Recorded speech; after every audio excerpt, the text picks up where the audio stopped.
we're going to continue looking at the elements of art.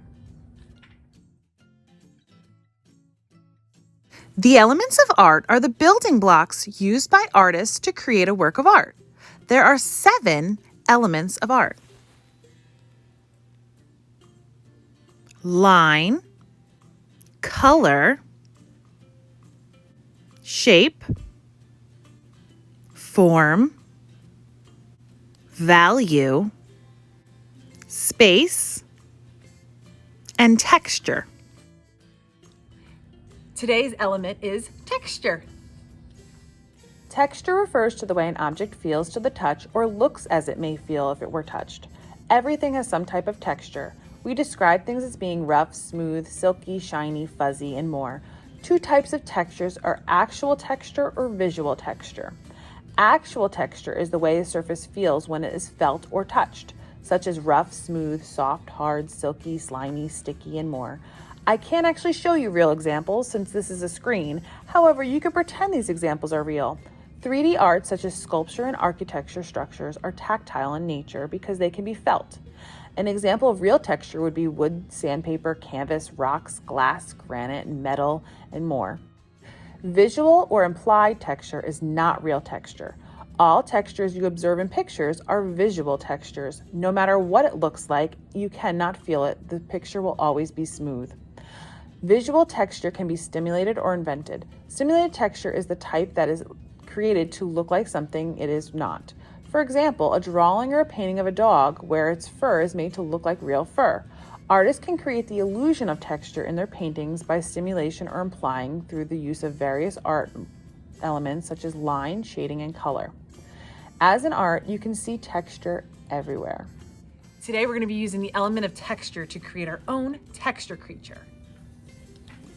So when you talk about texture, you talk about actual texture, which is actually how things feel. So you might have some rough textures, soft textures. This is a fun texture to work with.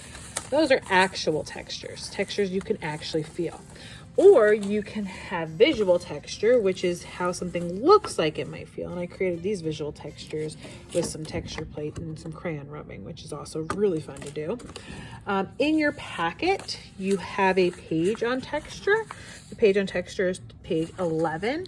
On this page, you can look at these objects and you're going to add the textures to those objects.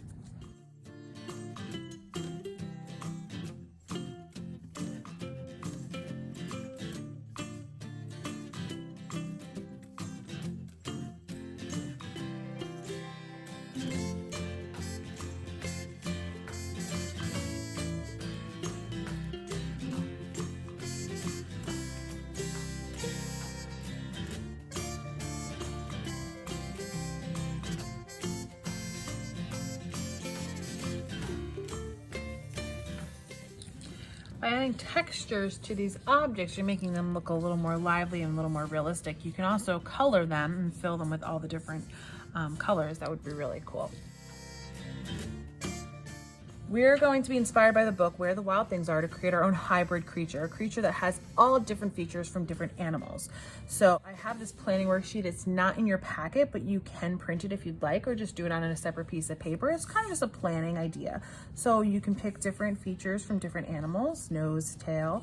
You can also jot down some different textures that you might want to use in your creature. So I'm going to I have an idea in my head because I made one earlier. I will not be doing a step-by-step because I want you to make your own creature that's inspired by different animals. So I'm going to use an elephant nose. It's going to be a hawk tail. I'm going to use some feathers for my hair, but you can use any kind of hair that you like. Maybe you want to do some fur. Maybe you want to do like a lion mane. What kind of hair do you want to put on your animal? Feet, I'm gonna do some claws. Maybe you wanna do paws or some hooves. What do you want, what kind of feet do you want on yours? And arms, I'm gonna do wings. And then for ears, I'm actually gonna do something unique because I saw this and I thought it would be super fun in my project. I'm gonna do some butterfly wings for the ears. It's kind of gonna be silly, but you don't have to do that. You can do some elephant ears, you can do some dog ears, cat ears, fox ears, whatever kind of ears. Bunny ears would be really fun. Okay, so you'll jot that down on this paper, and then you're going to create some textures. What kind of textures are you going to want to use in your creature?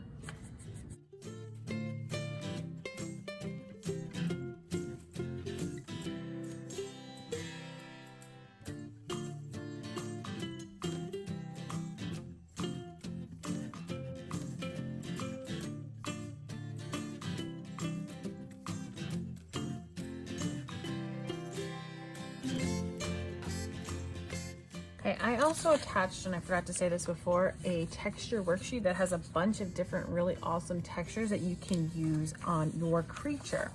The other side of this, or well, it would be the second page of this, is a blank paper, and you can write what my creature's name is, and you can draw your creature on there. I have some samples that I made earlier. This is my owlphant. I thought it was really cool. My elephant slash owl slash butterfly hybrid kind of guy has a bunch of different types of texture in there. If you can see some different types of textures that I have on my owlphant. I also made this really crazy looking creature. I don't have a name for him, so if you have a name for him, please make sure you let me know. I'm not really sure what his name is, but he is definitely a hybrid of a giraffe, maybe a cat, a lion, a pig. He has some dog ears, he has some horns, so he is definitely unique in his own special way.